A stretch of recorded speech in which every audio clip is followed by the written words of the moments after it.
19, 1973 proved to be another very interesting year, especially because it was decided that it would be best for our family to move from India to the Philippines.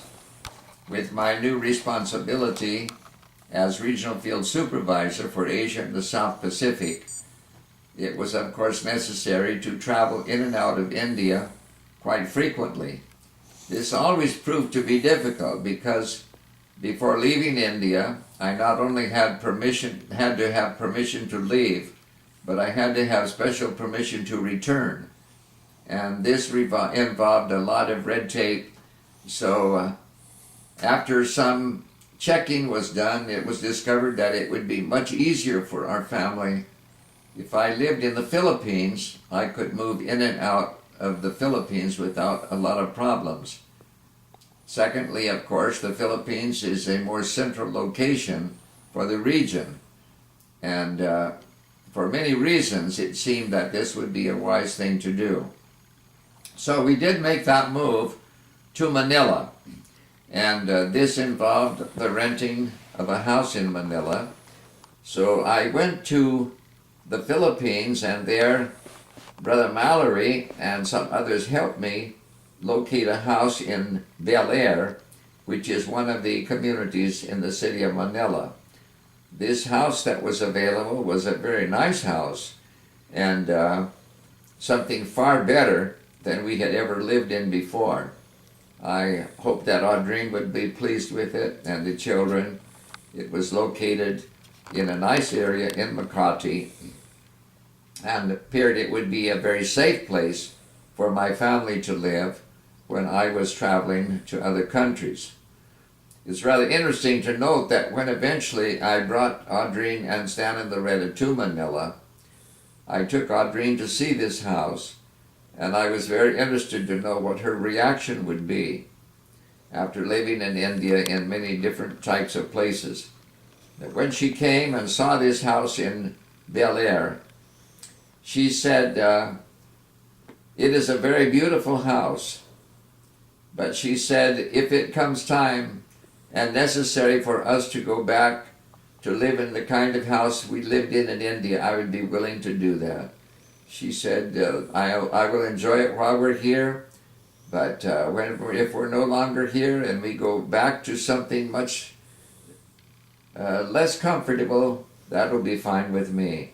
That was her attitude about everything. The work of God always came first, and I thank the Lord for a dedicated wife.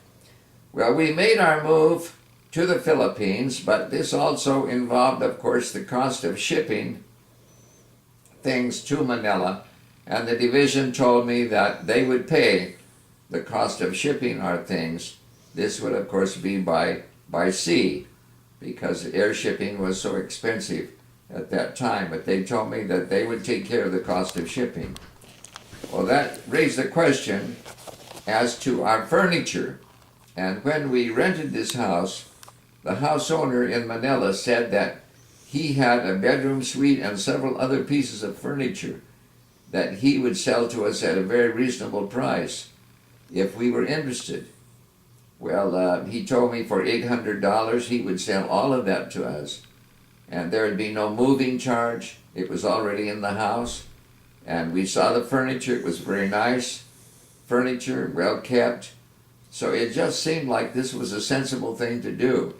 So I wrote to Brother Tenney and Brother Box and told them that we'd have a chance to buy this used furniture for $800, and this would cost a lot less than trying to ship our old furniture from India all the way to Manila. And though they had said they would pay the cost of shipping, I knew that that would cost far more than $800. And the furniture in Manila was, of course, much better. So I wrote and asked permission for this. I was very shocked when the letter came from our headquarters, written by Brother Box, the Secretary of Foreign Missions, saying that it would be impossible for them to do that because they did not buy furniture for the missionaries, and So I then thought it must mean that they feel I'm asking for this furniture for myself. So I wrote back and told them, oh no, Brother Teddy and Brother Box, I'm not asking for a gift to us personally. This would be division equipment, but it would save the division a great deal of money rather than pay that heavy shipping charge from India. But I got the response to that from Brother Box saying, we very much regret that we will have to abide by our earlier decision and we will not be able to give you the $800. Well, I knew they had provided mission furniture in about 8 different countries, and I had named those countries, telling them I knew we already had mission furniture in those countries, and I couldn't see why this was a problem. It seemed like it would be economically feasible for the division to do this, but they were not in agreement. Well, I was greatly disappointed, and I was traveling that day from Dehradun. I was going to have to leave Landau, Missouri that morning, take a taxi down to Dehradun, and then get on the train that night and travel all night to Delhi. So as I was riding in the taxi from Landau in Missouri down to Dehradun, I was thinking about all these things and becoming more upset the more I thought about it. And so while I was riding in the taxi, in my mind I was forming a letter that I would write to Brother Tenney and Brother Box, telling them exactly how I felt about it. So I got down to Dehradun and I got into my train, the first class compartment, and it was dark by that time, and it was hot, miserably hot. So I put the windows down in the train and turned on the fans, and there was no air conditioning, of course. And I was sitting there in that heat, thinking about the headquarters in America, and especially these 2 brethren in foreign missions, and realizing they didn't understand. So I got my legal pad out and decided to draft a letter. So I was drafting this letter telling Brother Tenney and Brother Box that I understand your situation. You do not really know how we live on the mission field. I said, you live in an air-conditioned house, you work in an air-conditioned office, you drive air-conditioned cars, you don't understand the heat and the difficulties that missionaries experience. And so I was drafting this letter, and about that time the train started moving out from the Dehradun station, and there were some naughty boys, I would maybe call them street urchins, along the railway tracks. And of course, you know, in India they have cows everywhere. These are holy cows, so there's a lot of manure everywhere. So these boys had picked up handfuls of cow dung, and they were throwing it at the train as the train moved out from Dehradun station. A whole bunch of that cow manure came right through the window of my compartment, and it splashed on me. It got all over my pad that I was writing the letter on, and I was so disgusted. I said, this is the way it is. You brethren in America don't have a clue as to how we're living on the mission field. And here this cow dung was all over that legal pad where I was writing my letter. Well, I finally just stopped writing, and I never did send that letter. And later, when I got to America, I told Brother Tenney about it. And he said, Brother Harry, he said, do you know why all that cow dung got on your letter? He said, this is what God thought about the letter you were writing to us. But later, I had a chance to be with Brother Box. We were rooming together at a missions conference, sharing the same room. And of course, I had tremendous love for Brother Box and Brother Tenney. But Brother Box was known as the missionary's friend. That's the way missionaries felt about him. And I said, Brother Box, do you think I was unreasonable in asking for $800? It would have saved the division money. Don't you think you should have given that money to me? He said, Brother Harry, he said, we should have given that to you. He told me.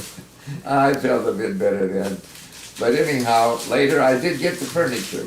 We went ahead and bought it with our own money. and enjoyed it all the time we were in the Philippines. We used that furniture. But that is one of the interesting things that happened in 1973. And another thing that happened that year, just near our house in Bel Air, there were many large storage tanks for gasoline, oil tanks. These oil tanks were very important to the city of Manila, and they were not far from where we lived. Well, it happened that one of these tanks caught on fire, and it burst into flames.